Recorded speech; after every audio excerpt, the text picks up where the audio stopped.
கோமாவிலிருந்து குழந்தை மீண்ட கதை. மற்றொரு சம்பவம் வேலூரில் நடந்தது.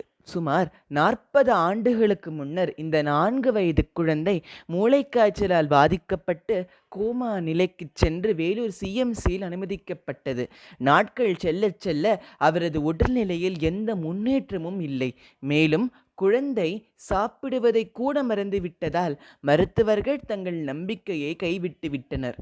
அப்போது மகாபெரியவரின் பக்தரான குழந்தையின் மாமா ஒரு நாள் மடத்திற்கு மாலையில் வந்தார். மாலையில் வந்து மகாபெரியவரை தரிசனம் செய்து அவருடைய விபூதியை பெற்றுக்கொண்டார். அதன் பிறகு மகாபெரியவரிடம் இருந்த விபூதியை தனது சட்டைப்பையில் இருந்து வெளியே எடுத்து வந்து குழந்தையின் மீது பூசுவதற்காக பெரியோரிடம் ஒப்படைத்தார். அப்பொழுது படுக்கையின் அடியில் மகாபெரியவரின் படத்தின் ஒன்றினையும் வைத்தார். அந்த இரவு கழிந்தது. காலையில் சிறுவனின் ஆரோக்கிய அளவுகள் அதிசயமாக இயல்பு நிலை திரும்பிக் கொண்டிருந்தனர்.